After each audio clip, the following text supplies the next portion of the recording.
Hi, welcome everyone. So, this is my first episode, the podcast of Kula Talks. And I feel what the first topic should be is how to ground ourselves in a world that feels chaotic, a world that feels overwhelmed, uprooted, maybe even evil, disconnected. And what's really important is that we remember that we hold the power, right? We hold the power of what we allow to penetrate us and the information that we allow us to receive, whether we're choosing different TV shows or choosing different news channels. It's a choice. And it may not be a conscious choice yet, but over time, through awareness and through following me on this podcast, we're going to get you into a place that you are the co-creator of your life and you are making conscious decisions each and every day and moving from the autopilot into the autonomy and your authentic truth. And I 2020 was a big game changer in the world, not just America. And if you were in Florida like we are, I think we had the best scenario. The restrictions were very modified. But nonetheless, COVID changed the world in itself. It changed the financial industry, it changed our economy, it changed the healthcare system. And regardless of what side you're on, I'm not here to debate, I'm not here to cause more division. What happened over COVID was overwhelming. It was sad. My personal belief is I have a little bit of anger towards it that this happened to an entire world and population of people.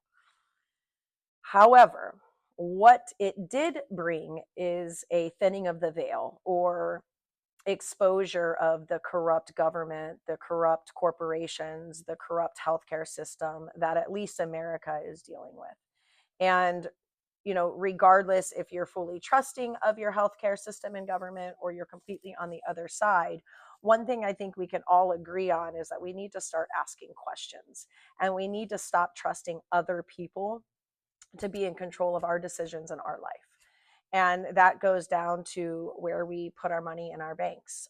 That goes down to the decisions that we make in our healthcare. It goes down to the decisions that we make for our children's healthcare. And these decisions should be ours, and they should be educated choices that we're making through doing our own research and own science. And it's hard to discern and distinguish between what's real, what's fake, what's real news, what's fake news. There's a lot going on, which we will discuss, trust me, as we move into some of these podcasts. But right now, you're not crazy for feeling overwhelmed. You're not crazy for feeling uprooted and maybe not knowing what to do. A couple of things. Doom scrolling, right? Picking up your phone. Like, how often do you just pick up your phone? I know every time I get into my car, it is a check to make sure I have my phone with me, but I pick up my phone. Normally, I'm putting music on, or I'm going to be just automatically opening up my TikTok or my Instagram. And so, first, becoming aware of that. How often are you not only giving your energy away to a screen, a tablet, or AI, um, but you're also receiving information? And this is really important. The information that we're receiving is let me back up. So, marketing back before social media and internet, marketing was the largest expense of most corporations, advertising and marketing. Here's why. The more you see something, the more you believe it to be true. So every single ad that is outside that we're watching, and now we have ads through our, through TikTok, obviously, through social media and Facebook, but also through our influencers. It's like the Truman Show. I was watching a show last night with my kids on YouTube, and it's like a reality show kind of, but it's just real. It's like a YouTube channel. And so the girl picks up, she stops the show and she does a commercial for one of these dolls. And, so all of these ads and advertising are billions of dollars paid to program our brain, right? To program us to believe that we're inadequate. And also, if we buy their product or service, that we will no longer be inadequate and will be enough and will be loved and will be accepted. when none of that is true. It's a false propaganda used to control and take our money. So when we know that, we can start to pay attention to when we're being influenced. I recently, over the last 6 months, have stopped scrolling on my phone altogether for a couple reasons. I'm pretty deep on the conspiracy side, which now is called truth seeking, in my opinion, and with my co conspirators. And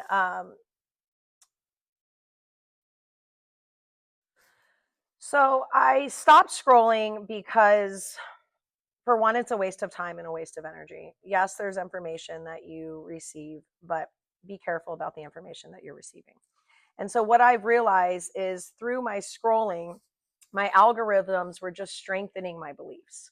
And I'm in a state where I'm really discerning between truth and illusion. And both of those are, there's 5 classifications of the mind. Truth is one, illusion is one, and then there's a few other we'll talk about. But it's hard when, everything we've been told possibly is a lie. And I don't want to get into that right now, but I'm trying to discern and figure out my own truth that resonates with me. And it's hard when you're being fed your beliefs through algorithms. So our beliefs are no longer our beliefs. They're now algorithms that are being fed by the corporations and the people trying to sell us stuff and keep us here instead of what's really going on. And so we have this battle of, and what's important to know is that you're already complete.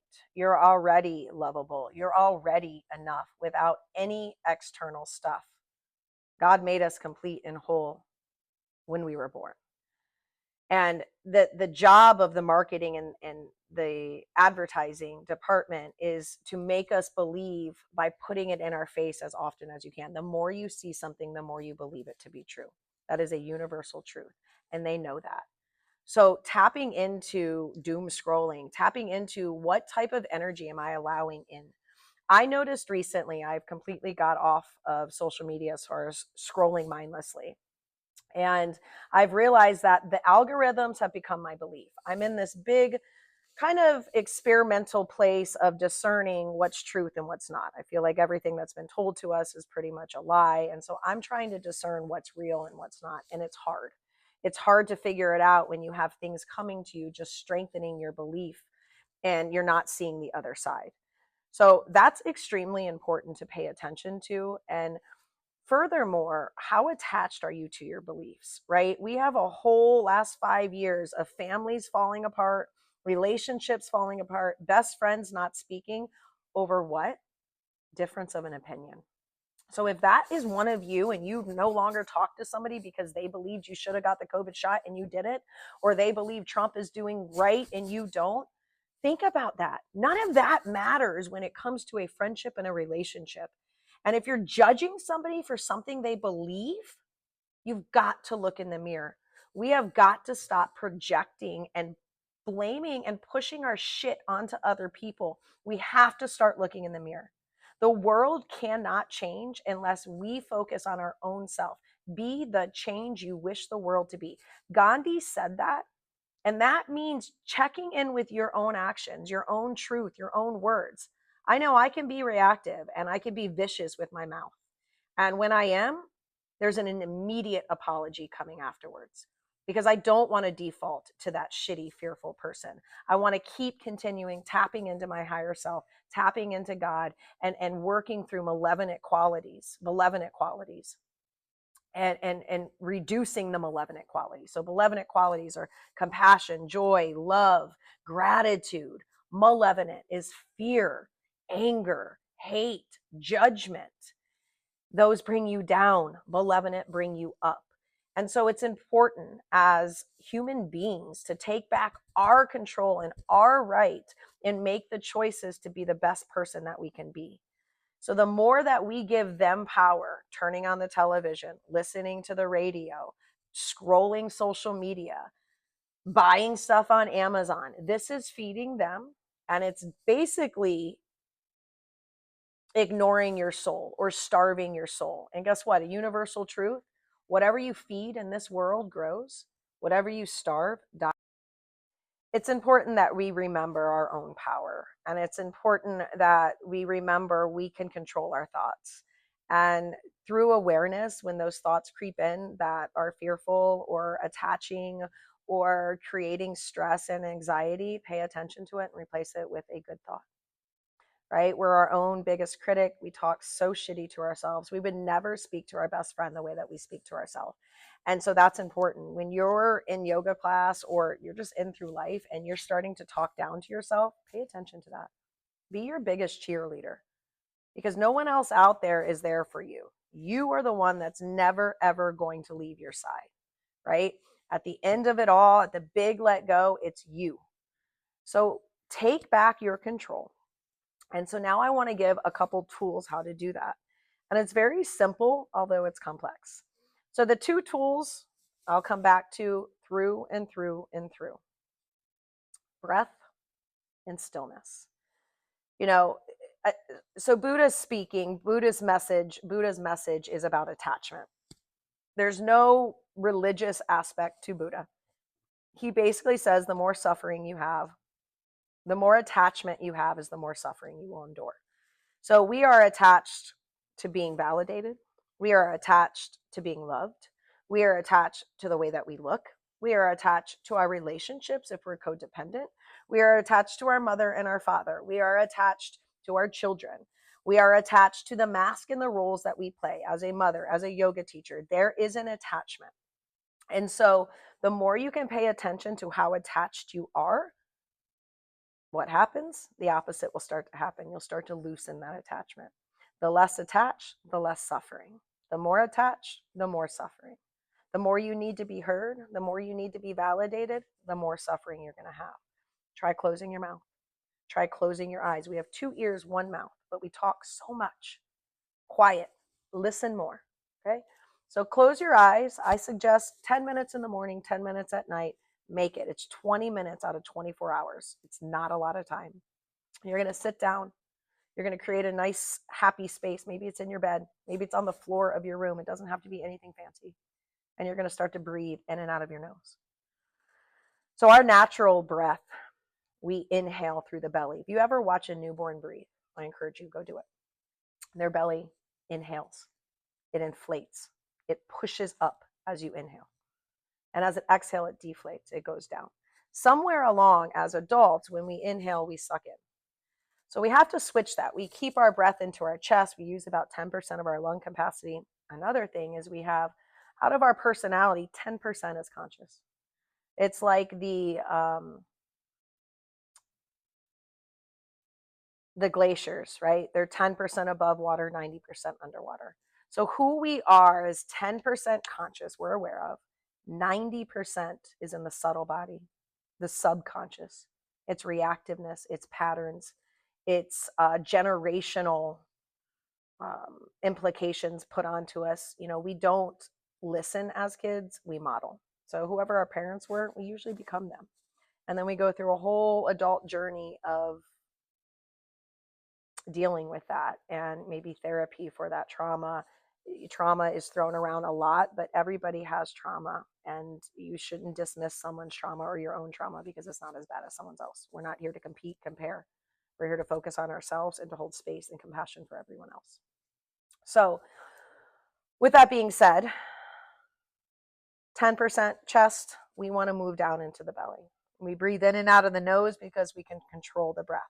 We don't want to go back to autopilot. The respiratory system is something that happens naturally. The cool thing about it is we can manipulate it and go deeper, and it impacts our nervous system, which is our brain. So we can take 5 to 10 deep breaths. Those racing thoughts will slow. So 10 minutes in the morning, 10 minutes at night. You're going to breathe for 3 to 4 minutes in and out of the nose. Goal is 5-second inhale, 5-second exhale, and then you're just going to sit.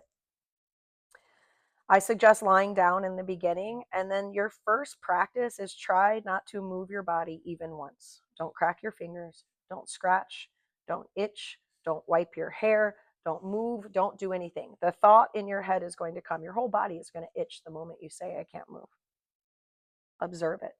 This is the goal, to get out of the active participant in your life and become the observer so we can learn, so we can grow, so we can heal, and then we can rejoin as our authentic higher self, moving through this earth with grace, with peace, with softness, with acceptance, with love, not only for yourself, but for all those that cross your path.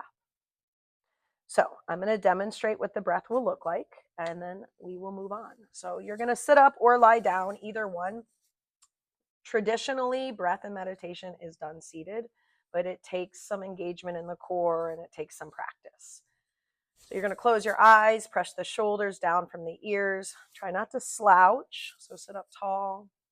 Maybe put your hand on your belly so you can feel that belly push out on the inhale. And it's just going to look like this. You're going to inhale for 5, 4, 3, 2, 1, and then exhale through the nose. 2, 1. Again, inhale for 5.